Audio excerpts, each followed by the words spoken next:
Happy Monday, guys. I'm back again with some waffling. I found myself talking to myself this morning, so I thought, I better come on and make a video because I don't want to appear to be mad. So, instead of talking to myself, I'm going to be talking to you.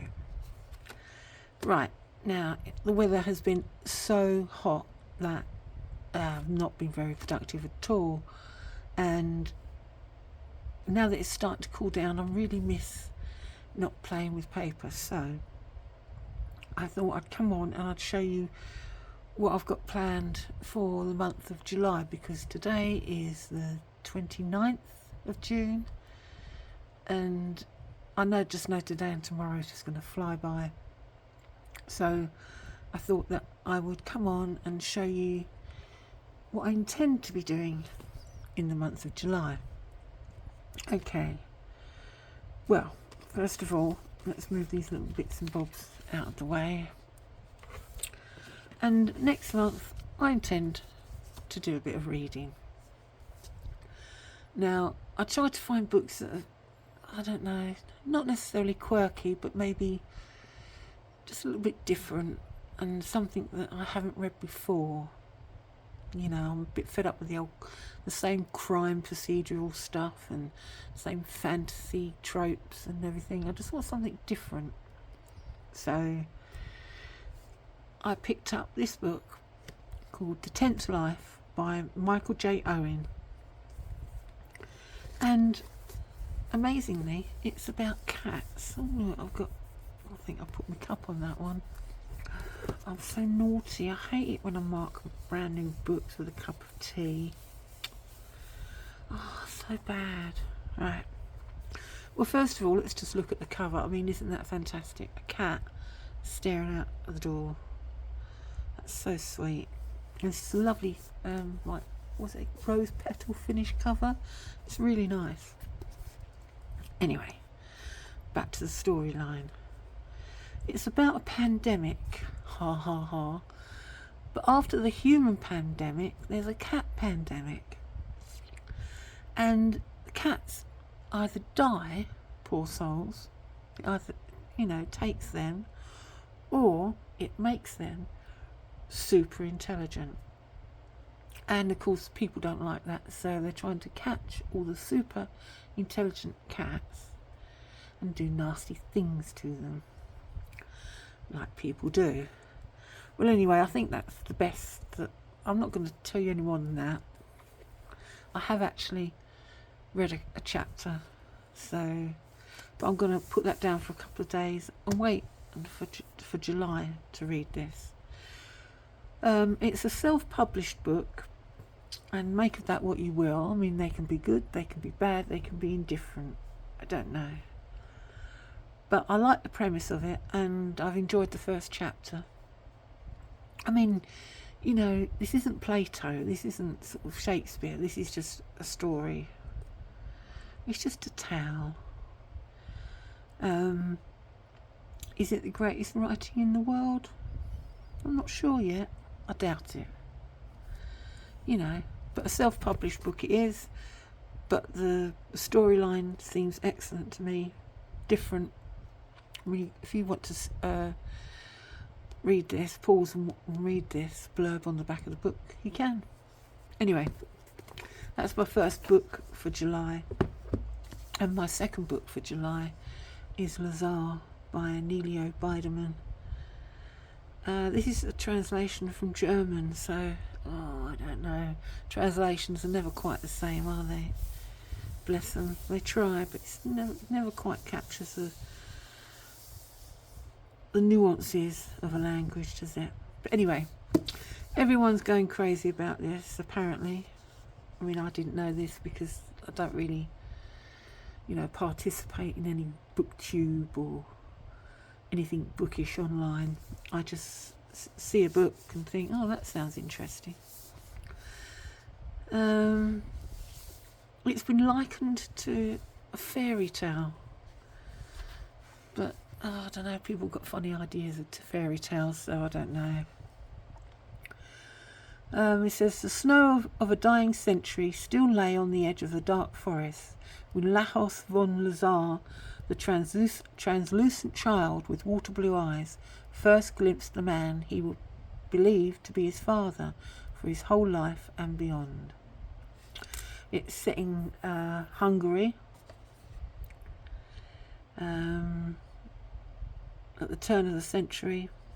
We've got the national uprising of Hungary, etc., etc. So it's historical, but also fantastical, because you have apparently a translucent child.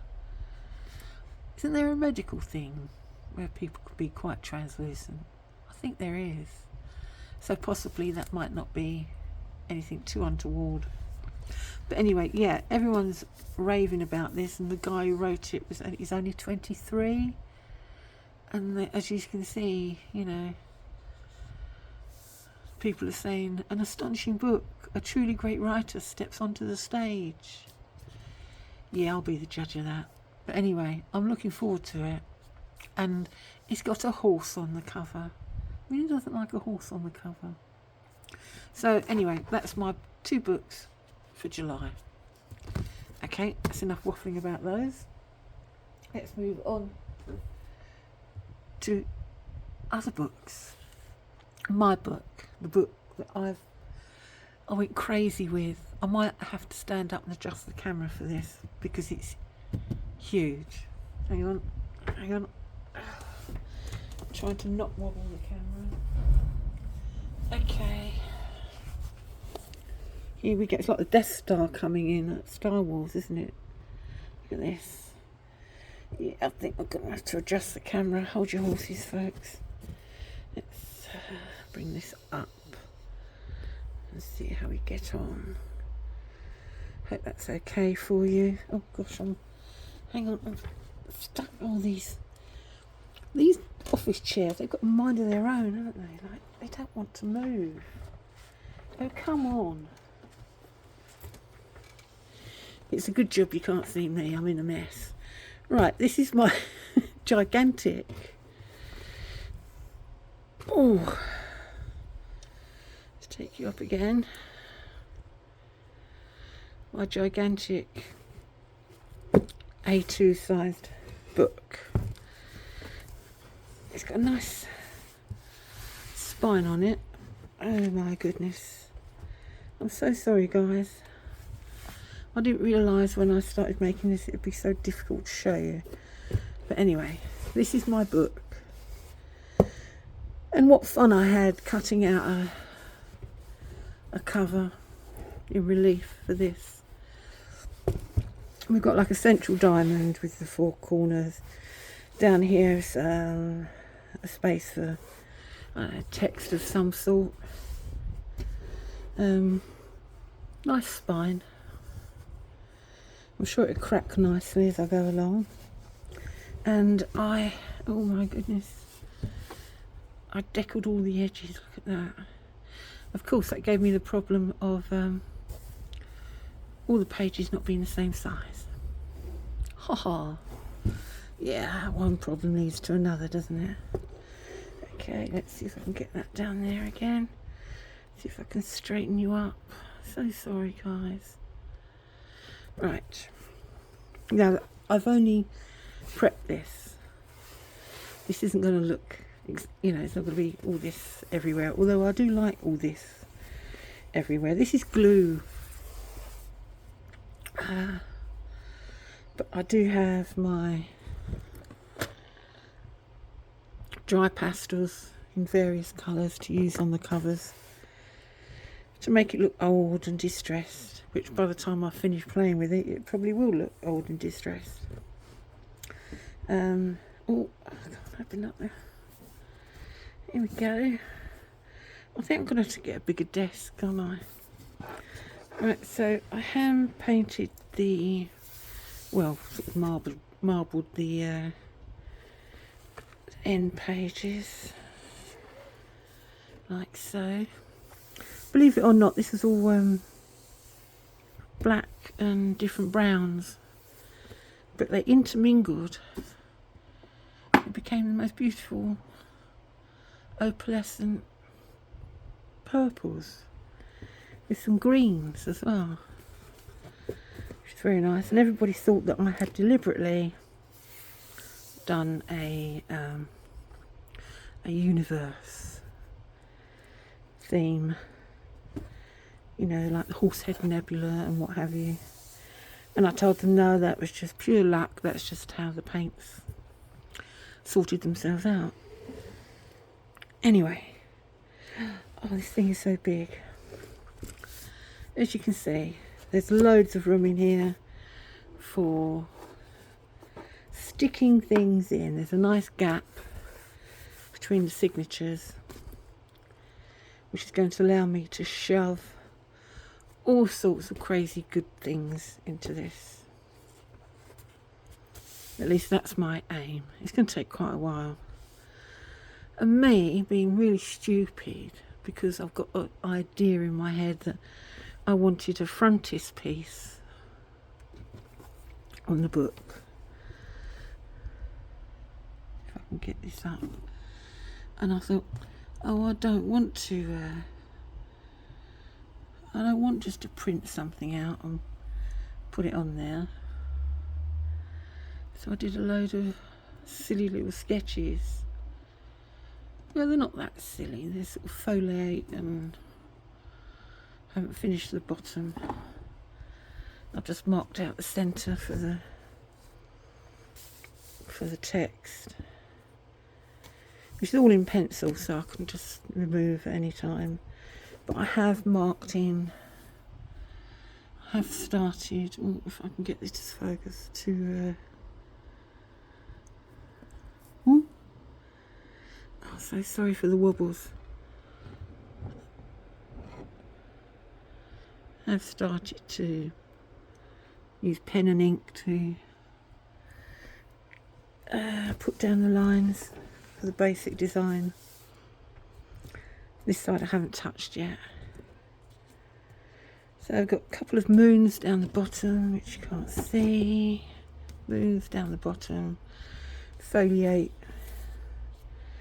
design going up here with some, I don't know, leaves, branches, and thorns. Some thorns twisting round. I started drawing out some acanthus leaves down here. Oh, I really don't know what I'm going to do, folks. But this monster is my ongoing, very heavy, very big. I wouldn't even call it a journal. What do you call these great big books? Tomes. It is a tome. I don't know whether it's going to be full of wisdom or nonsense, but it will be very big. And although, let's get it out of the way and get back to normal. Let's get you down here and stop you wobbling around. Let's see. And although I am going to attempt to try and do like a medieval manuscript type thing. Hang on, just trying to sit down. Oh, sorry folks, my chair has got a mind of its own. Okay. Yeah, so although I want sort of like a bit of a medieval manuscript thing going on, I also want fun stuff. I just want to put stuff in there that I like. So I've printed out a little coffin. To start me off, I'm starting off with a little coffin, which is really cute. And there's the back. And then I have a dancing ghost. Little legs moving. Just try and take you up a little bit. Oh, the expertise. Right, yeah, so a little dancing ghost. Ta-da! Which I think is so cute. And I have this fortune telling spinner thing, which I thought was really cool. And you open it up. I'm going to stick it in the book, I think. I'll stick it in, and that'll be nice and firm, and then you can spin your fortune. So cool. I love this. Oh, don't tell me it's always going to stop in the same place. Don't stop in the same place. It takes all the fun out of it. No, it doesn't. It's just me doing it. So, yeah, and in here you've got all the answers to wherever your spinner stopped.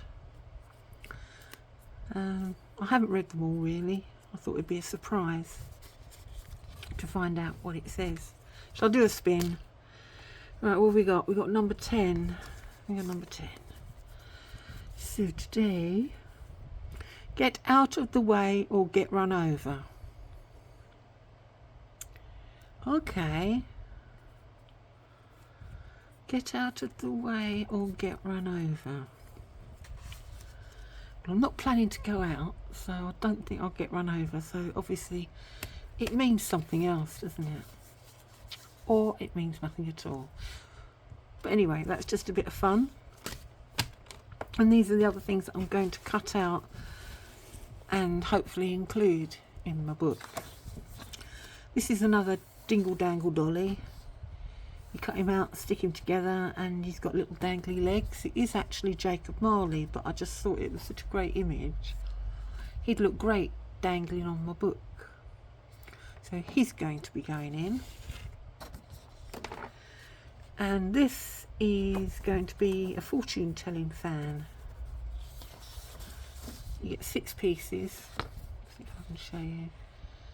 You get 6 pieces and you put them all together like so. And you've got a fan. I've printed on the back.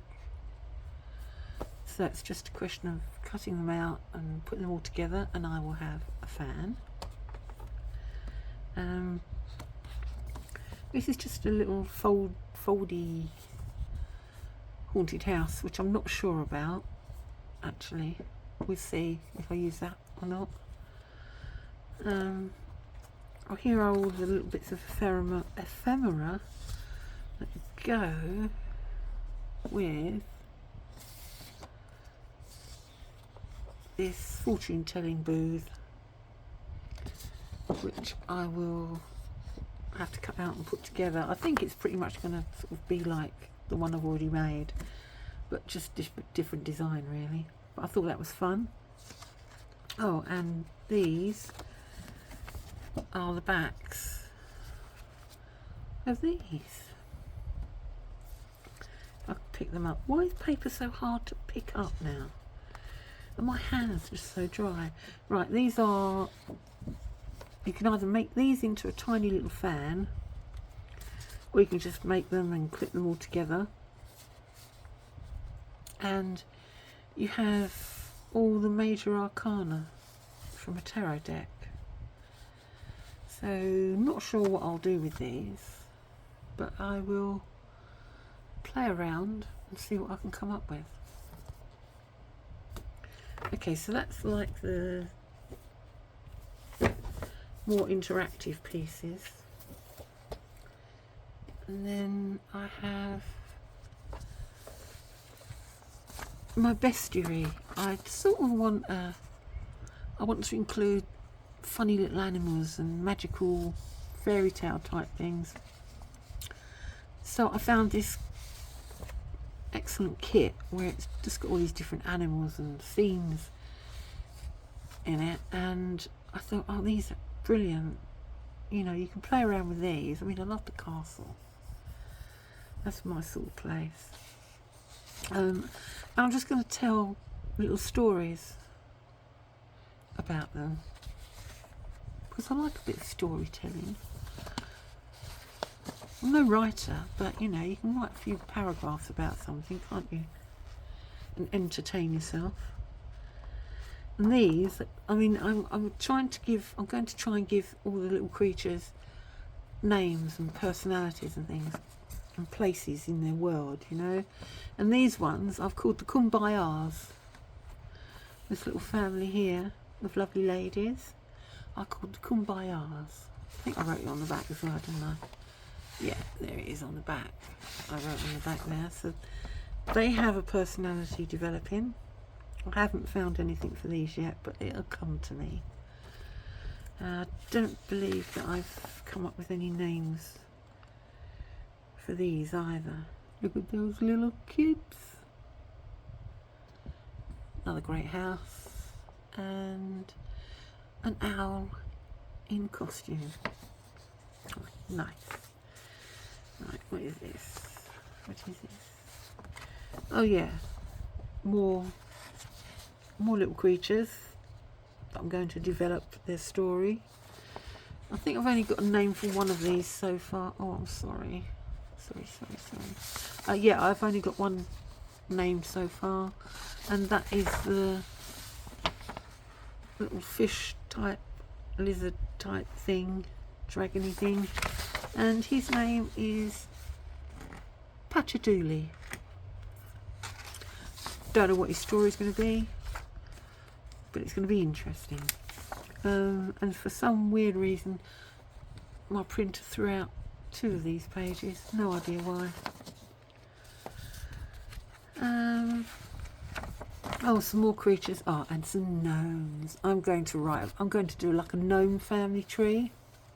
I thought that would be quite nice. Nice double page spread of a a little gnome family tree. I thought that would be so cute, and I've got lots more of these to print out yet.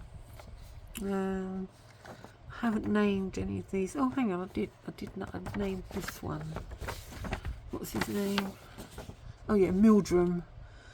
He has a very fine beard and acts as a coat rack when holding large gatherings. Doesn't know what he is, and neither do I. That's what I've got for him so far.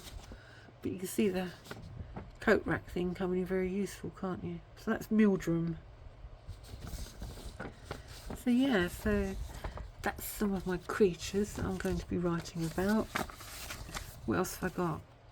Oh, these are just general illustrations, little bits and bobs that I might include. I mean, I'm not sure about whether I'll use them or not for this project anyway, but I just printed a few things out just in case. I've got this great werewolf kit, and it's great because this isn't just rubbish AI text, you know, that says nothing, means nothing.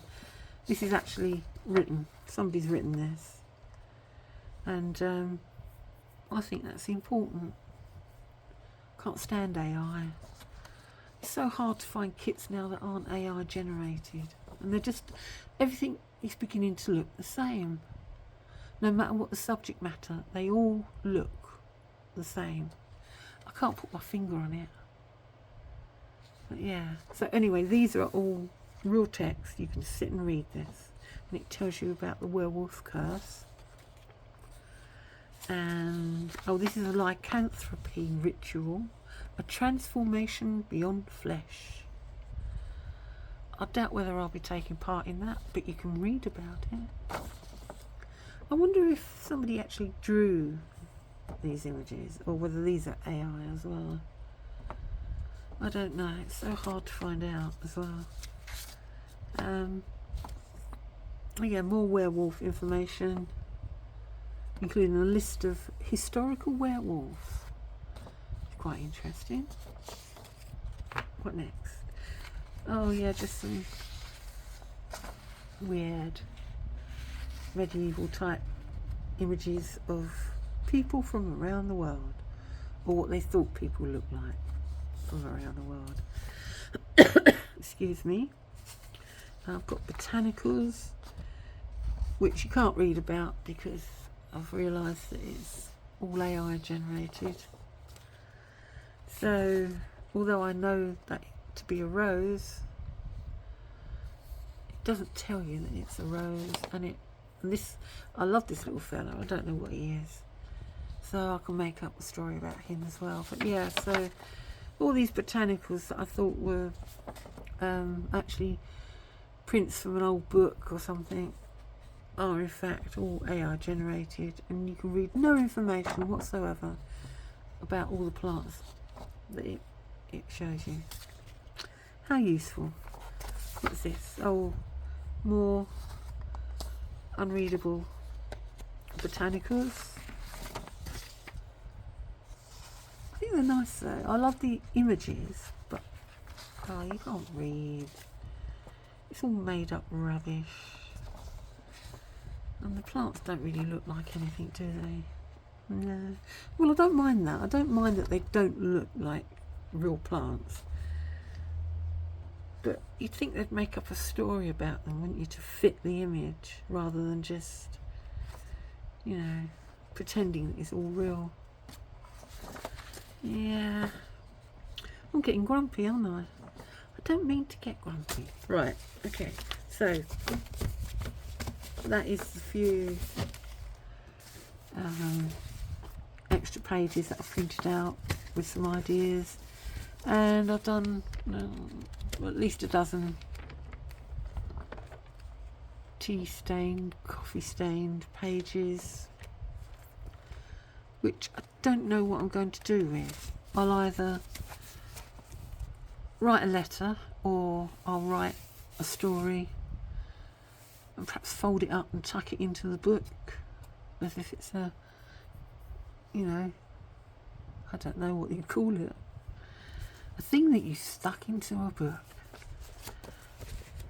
like an old letter, you know, found letter, whatever. So that's where I am with that. What else? What else? I know there's something else, because I thought I was all prepared, but obviously I am not. Okay then, so that's how far I've got so far. I'm sure there was something else that I wanted to show you. Oh, this is so crazy. This is what happens, doesn't it? You think you've got plans, and then you find out that you've forgotten your plans. And then before you know it, here you are. Waffling unnecessarily.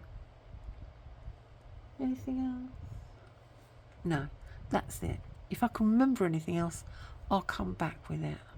But for now, this is what I'm working on for the month of July. And oh, I know what I wanted to show you, she says, just as she was going to shut up and carry on and do something.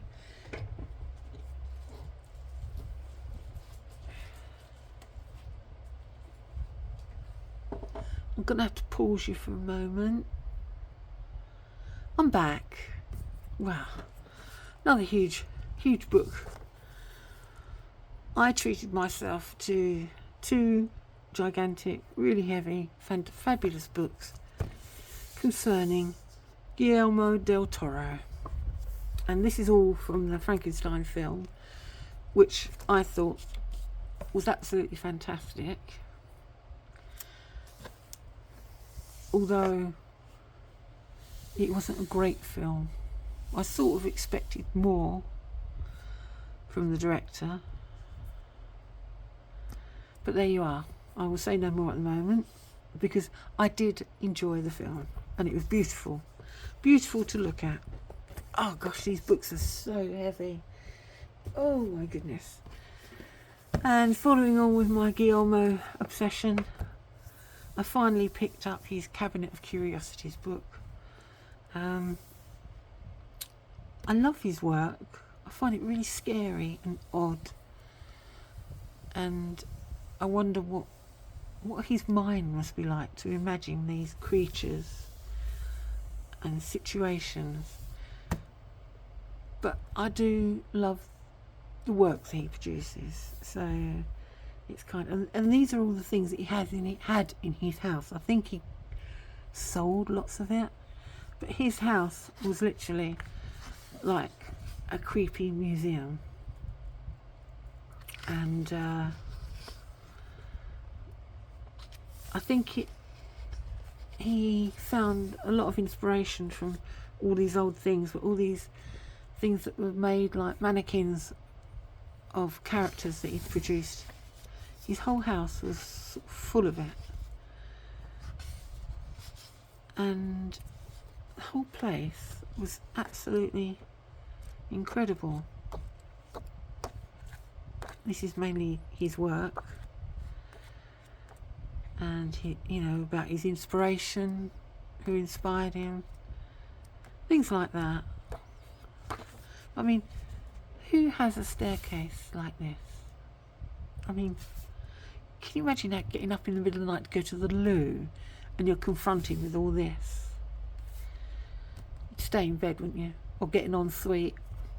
He's probably got an ensuite, in all fairness. Yeah, so this is the guy's house. You know, it's really a fabulous place, an interesting place. But let's face it, could you imagine having that in your hall? Oh gosh, it's fabulous. Well, anyway, I treated myself to this book, and he's a bit of an inspiration to me, so I'm hoping that I'll be able to produce my version of events of the world, my way of looking at things, not copying anyone else's, just being inspired by how you reach a goal of bringing things to life on the page. I think that's why I find him really interesting. It's his thought process that gets him to here, you know. So yeah, so they were my fun purchases for June, and I'm going to trawl through these, and I'm also going to start work on my own cabinet of curiosities, inspired by how I see the world. Maybe I'll even draw some things if I can, because I can't draw. I've got no real artistic talent whatsoever. You know, it's tough, isn't it? Like, you want to do things and then you realise you don't have the skills to produce them. It's so sad, so disheartening. I think we should all have a gene inserted into us that we all become capable of producing good art. Wouldn't that be nice? Okay folks, I've waffled enough. The end of July is nigh. I'm going to be moving on to working on a big book, but I'll also be working on a couple of other smaller things as well, including, I have an idea that I would like to make a junk journal on the theme of, wait for it, Moulin Rouge. I know, I sat and watched the film over the weekend in the devastating heat. I think it must have driven me mad. The heat must have driven me mad, because I sat and watched Moulin Rouge, and the visuals are absolutely stunning. I love it, and everybody must have worked so hard on that film. What can I say? I hate musicals. No, really, I really don't like musicals, but I love the visuals. So I am going to perhaps make a small little fun side project of a Moulin Rouge junk journal. So look out for that. Okay folks, I'm off to find out what the cat's up to, and possibly, I don't know, cook a ham. I might cook some ham today for salads, obviously. It's too hot to eat anything hot. Right, okay then. Have a great end to the month. Look out for the full moon tomorrow on the 30th, and I'll see you in July. Arrivederci.